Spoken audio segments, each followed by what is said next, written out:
Good afternoon class. जैसा कि आप लोग जानते हैं कि कल हम लोगों ने पढ़ा था functions of management and their implication in the effective classroom.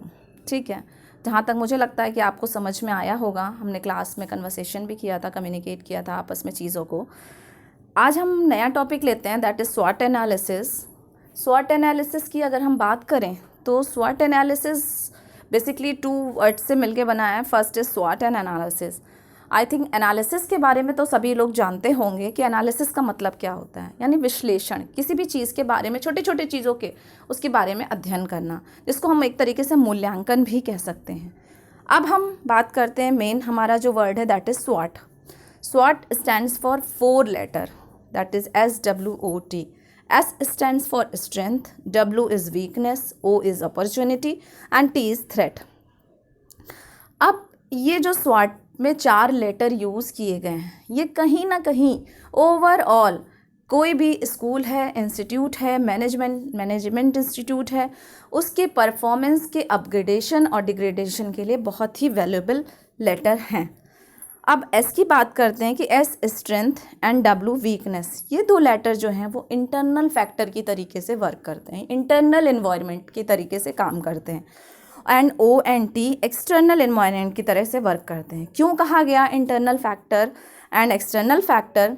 Internal इसलिए कहा गया क्योंकि इस पर किसी भी व्यक्ति का, किसी भी इंस्टीट्यूट का कंट्रोल है। हम अपनी वीकनेस पे हमारा कंट्रोल है, हमारे स्ट्रेंथ पे कंट्रोल है, उसको घटाया बढ़ाया जा सकता है। बट अपॉर्चुनिटी और थ्रेट्स एक्सटर्नल फैक्टर हैं जिन पे हम ज़्यादा कंट्रोल नहीं कर सकते हैं, एक सिचुएशन तक ही कंट्रोल किया जा सकता है। That's why 2 words in the category of external environment.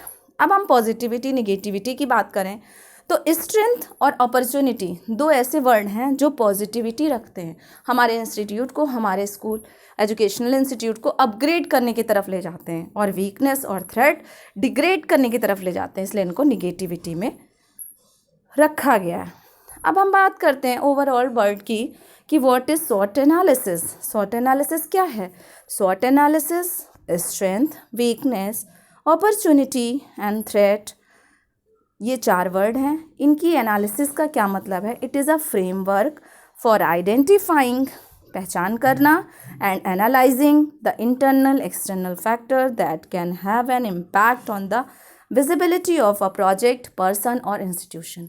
किसी भी प्रोजेक्ट, पर्सन या किसी भी इंस्टीट्यूशन के लिए क्या चीज़ें, क्या इंटरनल फैक्टर, क्या एक्सटर्नल फैक्टर वैल्यूएबल करते हैं, इम्पैक्ट डालते हैं, उनको पहचानना, उनको जानना, एक तरीके से हम स्वॉट एनालिसिस के द्वारा कर सकते हैं।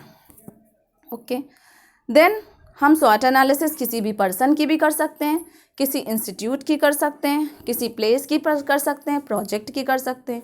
हम अपने स्कूल की स्वॉट एनालिसिस कर सकते हैं, अगर हमें स्कूल को बढ़ाना है। स्टूडेंट की स्वॉट एनालिसिस कर सकते हैं, हमारा स्कूल जिस जगह पे है उस प्लेस की स्वॉट एनालिसिस कर सकते हैं। तो स्वॉट एनालिसिस ऐसी एनालिसिस है जो हम इन 4 लेटर के माध्यम से इंफॉर्मेशन को कलेक्ट करके कर सकते हैं, और इन इंफॉर्मेशन को आगे के लिए यूज़ किया जा सकता है। स्वॉट analysis is a scan of the internal and external environment. External और इंटरनल एनवायरनमेंट की एक स्कैन कॉपी होती है। जैसे किसी भी व्यक्ति का स्कैनिंग होती है, स्कैनिंग से पता चल जाता है कि हाँ क्या क्या इन्फॉर्मेशन है आपके पास। एक डॉक्यूमेंट की स्कैनिंग होती है, डॉक्यूमेंट में जितने इन्फॉर्मेशन होते हैं वो पता चल जाता है। उसी तरीके से स्वॉट एनालिसिस एक प्रकार की स्कैनिंग है जिससे इंटरनल एक्सटर्नल फैक्टर्स पता चल जाते हैं जो कि इम्पॉर्टेंट होते हैं स्ट्रैटेजिक प्लानिंग प्रोसेस में। किसी भी मैनेजरियल की, जब हम मैनेजरियल पर्पस के लिए प्लानिंग करते हैं तो उसके लिए जो हमें इंफॉर्मेशन चाहिए होती है वो हमें इसके थ्रू पता चल जाती है।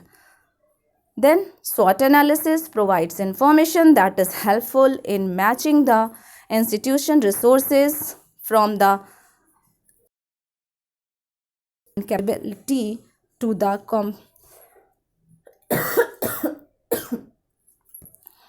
Opportunity environment in which it operate. मतलब हमें अपने इंस्टीट्यूशन को कैसे चलाना है, उसके लिए जो भी इंफॉर्मेशन हमें चाहिए वो हमें स्वॉट एनालिसिस के द्वारा मिल जाती है। अब हमें स्वॉट एनालिसिस से क्या हुआ स्ट्रेंथ भी पता चली कि हमारा इंस्टीट्यूट को हम कैसे मजबूती प्रदान कर सकते हैं, कैसे उसको इन्हांस कर सकते हैं, और कौन से ऐसे वीकनेस है, हमारी वीक पॉइंट हैं जो हमारे इंस्टीट्यूट को डिग्रेड भी कर सकते हैं। तो जो भी ऑपरेशंस होते हैं वो इन इंफॉर्मेशन के थ्रू हम उनको कंट्रोल कर सकते हैं। अब हम एक एग्जाम्पल ले लेते हैं कि स्कूल का एक फ्रेम आउट रखते हैं कि स्वॉट एनालिसिस में क्या एक स्कूल की स्ट्रेंथ हो सकती है। एक मैंने डायग्राम के माध्यम से आपको थोड़ा समझाने के लिए बताया है। एक स्कूल स्ट्रेंथ में क्या क्या चीज़ें आती हैं। लोकेलिटी आ सकती है कि हमारा स्कूल किस लोकेलिटी में है। मैनेजरियल ह्यूमैनिटी आ सकती है, कितना हम्बल है बच्चों के प्रति, उनकी हेल्पफुल के प्रति। इंफ्रास्ट्रक्चर कैसा है, अगर बहुत अच्छा है that is also a strength point. Strong brand name है, हमारे स्कूल का ब्रांड नेम बहुत अच्छा है। कॉस्ट इफ़ेक्टिव फी स्ट्रक्चर है, फीस बहुत ही कॉस्ट इफ़ेक्टिव है। प्रोफेशनल स्टाफ हमारा बहुत प्रोफेशनल। तो इसके अलावा भी बहुत से ऐसे पॉइंट हैं जो इसमें इंक्लूड किए जा सकते हैं, वो आपके स्कूल स्ट्रेंथ में आ सकते हैं। अब हम वीकनेस की बात करें, क्या वीकनेस हो सकती हैं, तो इसी के जस्ट अपोजिट हम कह सकते हैं, जैसे ब्रांड नेम बहुत ज़्यादा पॉपुलर नहीं है तो उसको पॉपुलर करने की आवश्यकता है। वीकनेस है तो हम उसको स्ट्रेंथ बनाएंगे। फिर जो लोकेलिटी है वो बहुत अच्छी नहीं है जहाँ पे हमारा है, तो उसके लिए कुछ प्रयास कर सकते हैं। हाई फी स्ट्रक्चर, जिस हिसाब से इंफ्रास्ट्रक्चर है, लोकेलिटी, उस हिसाब से फी स्ट्रक्चर बहुत ज़्यादा है, कहीं ना कहीं वीकनेस है। फिर आपका क्या है, मिसबिहेवियर, कभी कोई पेरेंट्स के साथ मिसबिहेव हुआ या कोई भी चीज़ आई, ऐसी मामला आया, कोई ऐसी चीज़ आई तो वो मिसकंडक्ट हो गया एज अ वीकनेस।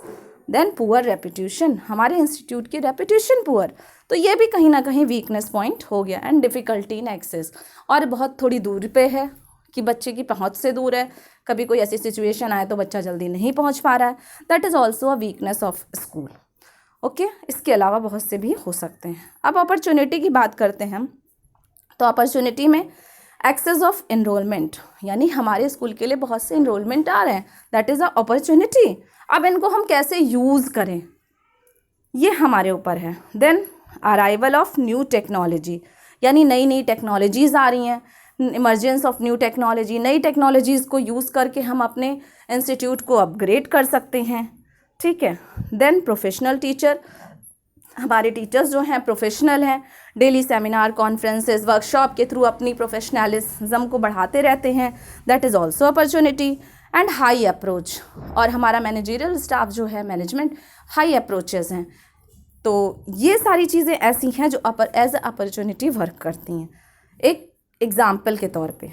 फिर हम थ्रेट्स की बात करते हैं, कौन कौन सी बाधाएं आ सकती हैं। अब बाधाएं आ सकती हैं कि हाई टेक्नोलॉजी बहुत सी इमर्ज हो रही हैं, हाई टेक्नोलॉजी इमर्ज हो रही हैं, बट स्टाफ जो है उतना प्रोफेशनल नहीं है, इतना टेक्नोलॉजी ट्रेंड नहीं है, वो यूज़ कर पाए, that is also a threat. तो फिर वहाँ पे उसको सीखने की ज़रूरत है, फिर वो थ्रेट को कम किया जा सकता है। Information explosion, today's era is a very explosive information, मतलब आजकल हमारी इन्फॉर्मेशन इतनी एक्सप्लोजन हो रही है कि अगर हम उसको एक प्रॉपर सीक्वेंस में शुरू नहीं करेंगे, बच्चों को बताएंगे नहीं, तो इतना वास्ट हो जाएगी कि बच्चे समझ नहीं पाएंगे। तो इसके लिए भी एक ऐसा स्टाफ हो, एक ऐसा सिस्टम रखा जाए जिससे बच्चे अपग्रेड होते चले जाएं।